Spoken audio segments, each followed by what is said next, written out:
Assalamualaikum warahmatullahi wabarakatuh. Alhamdulillah wassalatu wassalamu ala Rasulillah wa ala alihi wa sahbihi wa man tabi'ahu wa laban.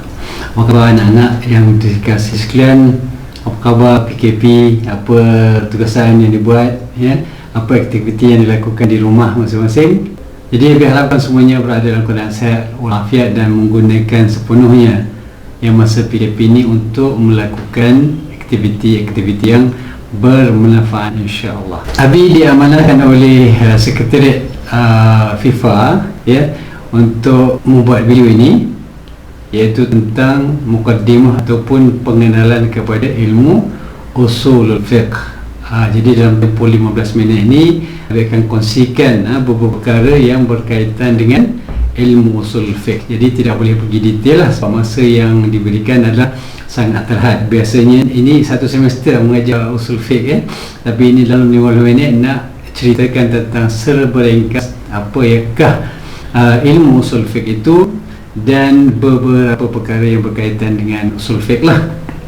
Baik, secara umumnya kalau kita tengok usul fiqh tu dia ada dua perkataan, kan, usul dan fiqh. Jadi kita sebut usul tu jamak kepada asl. Asl ini maksudnya dia punya asas, dia punya kaedah, ya. Itu pun maksud apa dia? Maksud kepada usul, ya. Manakala fiqh ada secara umumnya disebutkan sebagai al-fahmu. Al-fahmu ni kefahaman, ya. Itu secara bahasalah, ya, secara bahasanya. Jadi kalau secara istilahnya, usul fiqh ini ilmu yang membahaskan tentang kaedah-kaedah yang digunakan oleh para mujtahid untuk mengeluarkan hukum syarak yang berkaitan dengan perbuatan mukallaf, ya, pada dalil-dalil tafsili. Jadi pengertian ilmu usul fiqh ini adalah ilmu yang membahaskan tentang kaedah-kaedah, ya, kaedah-kaedah. Jadi dalam ilmu usul fiqh ini dia tidak bincang pasal hukum, tapi lebih kepada membincangkan kaedah-kaedah, ya. Kaedah apa? Kaedah yang digunakan oleh para mujtahid. Para mujtahid adalah mereka yang mengeluarkan hukum-hukum, ya, berdasarkan kepada ijtihad mereka, berdasarkan kepada kefahaman mereka melalui kaedah-kaedah ini, ya. Untuk apa dia? Untuk mengeluarkan hukum syarak yang berkaitan dengan perbuatan mukallaf. Jadi bila cerita tentang usul fiqh, mereka membincangkan apa dia? Bincangkan tentang kaedah-kaedah bagaimana nak keluarkan hukum syarak. Dan hukum syarak ini bukan semua hukum syarak, tapi hukum syarak yang berkaitan dengan perbuatan mukallaf, ya, daripada dalil-dalil yang berbentuk tafsili, ya. Baik, itu ta'rif usulul fiqh secara umum, ya. Baik, dari sudut sejarahnya, pada zaman Nabi sallallahu alaihi wasallam memanglah secara umumnya ada peristiwa-peristiwa, ya, peristiwa yang menunjukkan bahawa terdapatnya ilmu usul fiqh itu, ya. Sebagai contoh, Nabi sallallahu alaihi wasallam, ya, ketika memutuskan Muaz bin Jabal ke Yaman, ya, ke Yaman, Muaz telah menggunakan ijtihad beliau untuk mengeluarkan hukum syarak di dalam perkara yang tidak ada dalil yang qat'i. Jadi di zaman Nabi sallallahu alaihi wasallam, walaupun ilmu usul fiqh itu masih belum dikenali, tapi secara umumnya pelaksanaan ilmu usul fiqh itu sudah berlaku, artinya ada berlakunya ijtihad. Sebagai contohnya, Muaz bin Jabal dihantar ke Yaman, ke Yaman. Bila Muaz Ibn Jabal dihantar ke Yaman, jadi Muaz telah ditanya oleh Nabi sallallahu alaihi wasallam, bagaimana kamu berhukum? Maka Muaz bin Jabal menjawab, aku akan berhukum dengan kitab Allah. Kalau kamu tak dapati dalam kitab Allah apa yang kamu buat, saya akan menggunakan sunnah. Kalau tidak ada sunnah, maka aku akan berijtihad, kata Muaz bin Jabal. Maka perbuatan ataupun perkataan Muaz bin Jabal itu telah diakui oleh Nabi sallallahu alaihi wasallam, ya. Jadi itu adalah satu petunjuk bahawa usul fiqh itu memang telah pun wujud, walaupun dia tidaklah disusun sebegitu rupa seperti mana yang ada sekarang ini. Baik, kemudian di zaman sahabat juga berlaku ijtihad. Jadi usul fiqh ni dia berkaitan dengan ijtihad para mujtahid, ya, sebab dia berdasarkan pada kaedah-kaedah yang tertentu. Jadi kalau di zaman sahabat, contohnya sahabat tentunya menggunakan Al-Quran dan Sunnah, ya, sebagai sumber hukum, ya, kalau sahabat-sahabat ada peristiwa yang berlaku.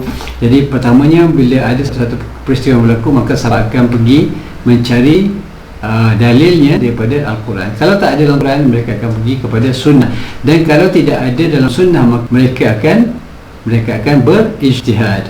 Jadi sebagai contoh ijtihad yang berlaku di zaman Umar radhiyallahu anhu, apabila beliau membuat penambahan daripada 40 hukuman bagi mereka yang minum arak kepada 80 kali sebatan. Jadi ini adalah merupakan ijtihad Umar radhiyallahu anhu, dan bila dia melibatkan ijtihad, maka itu adalah sebahagian daripada aplikasi kaedah usulul fiqh sebenarnya, ya. Baik, dari sudut penyusunan ilmu usul fiqh, orang yang pertama ialah alim ulama, iaitu seorang alim besar, ulama yang besar yang sangat terkenal, iaitu Al-Imam Syafi'i. Al-Imam Syafi'i adalah orang yang mula-mula sekali menyusun ilmu usul fiqh. Okey. Baik. Dari sudut skop perbahasan ilmu usul fiqh pula, yang pertamanya adalah menganalisa cara-cara mengeluarkan hukum syarak. Yang seperti mana yang habis sebutkan tadi, dia bukan bercerita tentang hukum, tapi dia membuat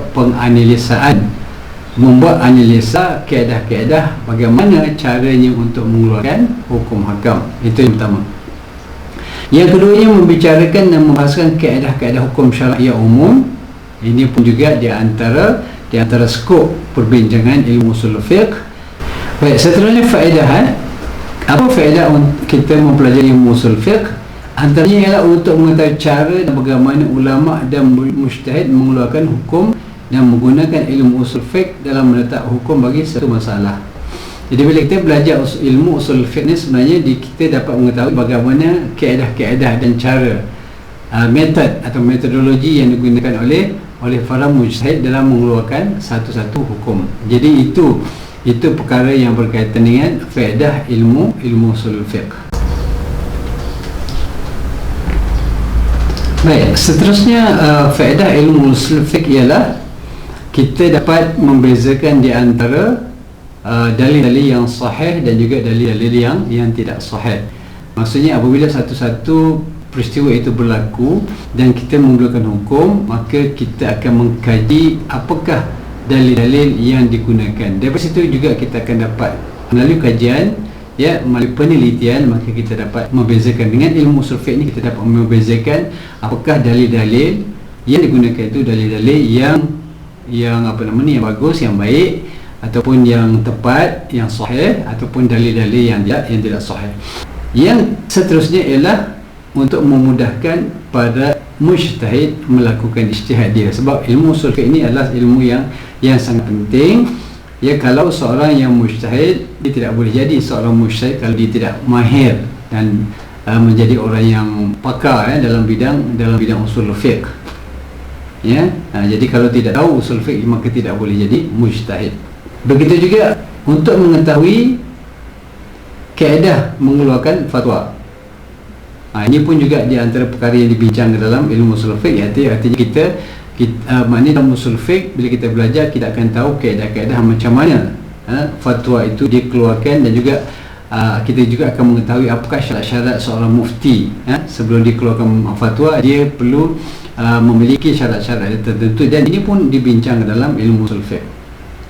Kemudian dengan mempelajari ilmu usul fiqh juga kita akan dapat mengetahui sebab-sebab bagaimana ataupun sebab-sebab yang membawa kepada khilaf di kalangan fuqaha, ya. Jadi bila kita memahami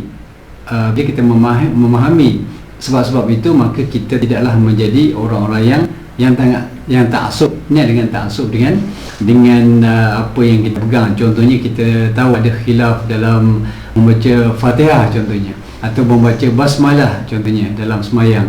Jadi kita tidaklah, bila kita memahami bahawa khilaf tak ada sebab-sebab yang tertentu, contohnya mungkin ada sahabat yang mendengar Nabi SAW membaca al-basmalah, bismillah, dalam solat, maka ada sahabat mengatakan dia adalah wajib, contohnya mesti baca, tak baca tak sah. Sebab ada yang ulama kata maknanya basmalah itu adalah sebahagian dari Fatihah, ada katanya sebahagiannya tidak.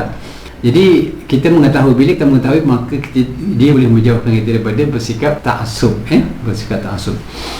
Kemudian selain daripada itu, bila kita mengetahui usul fiqh juga, di antaranya faedah dia ialah kita melakukan ataupun kita mengikut satu-satu perkara itu, ataupun kita beramal dengan satu-satu hukum bukan kerana ta'assub seperti mana Nabi jelaskan tadi, tetapi lebih kepada mengikut dalil. Jadi bila kita tengok dalil yang kuat, itulah yang kita amalkan, yang kita lakukan. Jadi itu juga di antara faedah, faedah dan kita tidak ta'assub. Dan walaupun kita contohnya memang kena ikut mazhab, kita mengikut, contoh kita mengikut mazhab Syafi'i. Dalam mazhab Syafi'i contohnya bila bersentuhan lelaki perempuan batal wuduk sama ada niat ke tak ada niat ke.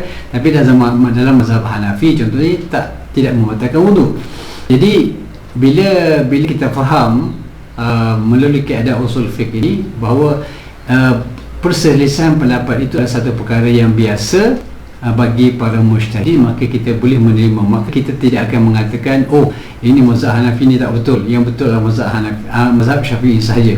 Sebab kita pengikut totok mazhab Syafi'i contohnya, maka kita tak boleh bersifat demikian apabila kita memahami usul fiqh ini, Baik. Begitu juga di antara faedahnya juga bila kita belajar ilmu usul fiqh ini, ia menjadikan kita orang yang sangat berhati-hati dalam membuat satu-satu keputusan. Maksudnya apa dia? Maksudnya bila kita belajar usul fiqh, kita berada di jalan yang betul, yang lurus. Artinya kita faham, kita nampak apa yang berlaku. Maksudnya bila kita belajar usul fiqh, dia tidak menjadikan kita terlalu terbuka sehingga kan maknanya contoh kita akan mempermudahkan satu-satu hukum. Artinya kita kata, oh semua je boleh gunakan kaedah usul fiqh ni, kita membolehkan semua perkara. Tak boleh juga. Dan kita juga tidak juga terlalu maknanya sempit dari satu sudut, terlalu rigid. Maknanya kita tak boleh menerima kalau contohnya ada satu perkara yang baru, kita terus kata hukum, oh ni haram. Tak. Bila kita belajar ilmu usul fiqh, maka kita boleh melihat dari berbagai sudut menggunakan kaedah-kaedah dalam usul fiqh ini, maka kita boleh mencari hukum berdasarkan kepada ijtihad. Contohnya ini bagi para mujtahidin lah, bagi kita ni sebagai muqallid ni kita ikut je. Cuma adalah lebih baik walaupun kita muqallid, tapi kita memahami kaedah-kaedah yang digunakan oleh para mujtahid dalam mengeluarkan satu-satu hukum. Jadi kita tidak nak dia belajar usul fiqh, kita tidak terlalu tertutup, maknanya sehingga kan tak boleh nak berijtihad, dan kita tidak boleh juga terlalu terbuka sehingga kan semua ni nak berijtihad, walaupun ada kadang-kadang ada nas yang jelas pun nak berijtihad juga. Tak. Jadi bila kita mempelajari ilmu usul fiqh, kita tahu di mana masa bila kita boleh menggunakan ijtihad dan masa bila kita tak boleh melakukan ijtihad. Baik. Kemudian begitu juga apabila kita mempelajari ilmu usul fiqh, kita juga akan dia juga akan membuka ruang bagi kita untuk munazarah ataupun untuk berdebat, untuk bertukar-tukar fikiran, untuk bertukar-tukar idea, membincangkan sebenarnya sebab masing-masing tahu kaedah-kaedah usul fiqh, dan semuanya berbincang, berbahas, berdebat dan sebagainya bukan atas alasan untuk contohnya menegakkan benang basah, tapi adalah untuk mencari kebenaran. Jadi masing-masing keluarkan hujah-hujah dia, masing-masing mengeluarkan bukti-bukti ataupun support, sokongan kepada hujah masing-masing. Jadi ini adalah satu perkara yang sangat positif dalam perkembangan ilmu pengetahuan. Kemudian begitu juga bila kita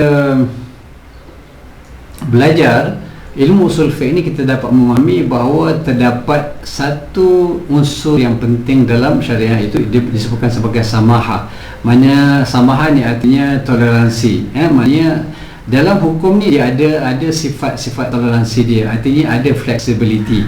Maksudnya bila kita belajar ilmu usul fiqh ni, kita dapat memahami ada keadaan-keadaan tertentu, dalam keadaan-keadaan tertentu maka dibolehkan untuk kita melakukan sesuatu yang pada asalnya mungkin zahirnya tidak boleh, tapi dalam keadaan tertentu ia dibolehkan. Contoh yang paling mudah, dengan mempelajari ilmu usul fiqh, kita dapat mempelajari bahawa adanya disebutkan sebagai rukhsah. Contohnya ada rukhsah artinya kelonggaran yang diberikan Contoh dalam sekarang ni kita dalam PKP, ya, kita dalam PKP, maka dengan berasaskan kaedah maslahnya, kaedah maknanya contoh darul mafasidnya, kaedah menjauhkan perkara-perkara yang boleh membawa kerosakan, ya, ataupun boleh juga kita menggunakan kaedah saduz zara'i, maknanya mengelakkan satu benda yang boleh membawa kepada satu benda bencana. Maka daripada menggunakan kaedah-kaedah ini yang digunakan oleh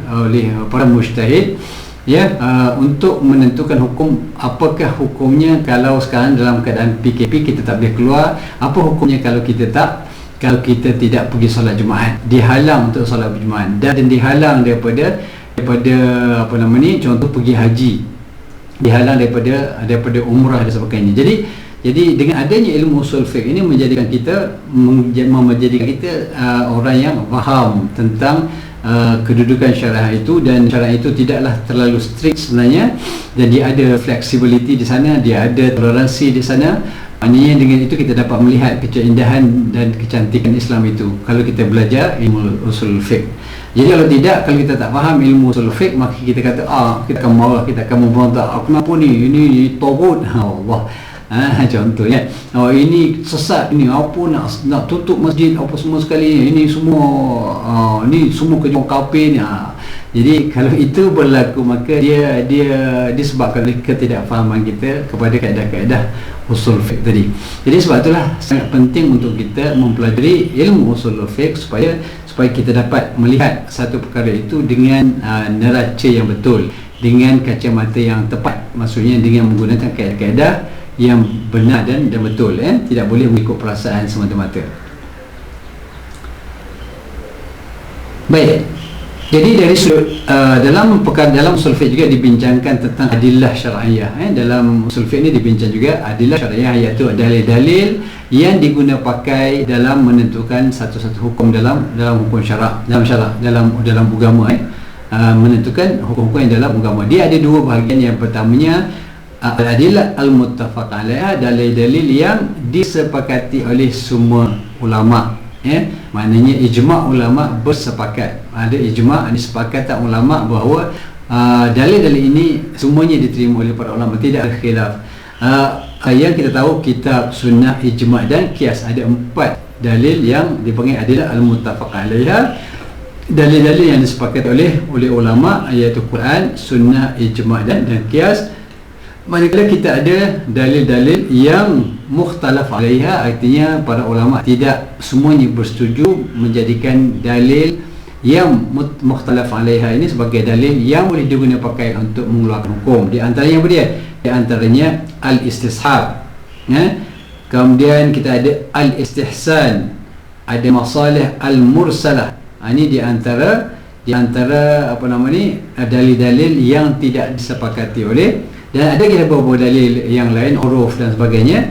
Jadi di sini cuma disebutkan 3 yang biasa kita dengar, ya, 3 iaitu dalil yang adillah al-mukhtalaf alaiha, iaitu dalil-dalil yang tidak disepakati, ya. Baik, anak-anak, biasa sekadar itulah secara ringkas apa yang boleh Habib kongsikan dengan anak-anak semua. Mudah-mudahan ada kebaikannya, insya-Allah. Yang baik daripada Allah SWT, yang lemah yang kurang Habib minta maaf, itu adalah kelemahan Habib sendiri. Aqulu qawli hadza wa astaghfirullah li wa lakum. Wassalamualaikum warahmatullahi wabarakatuh.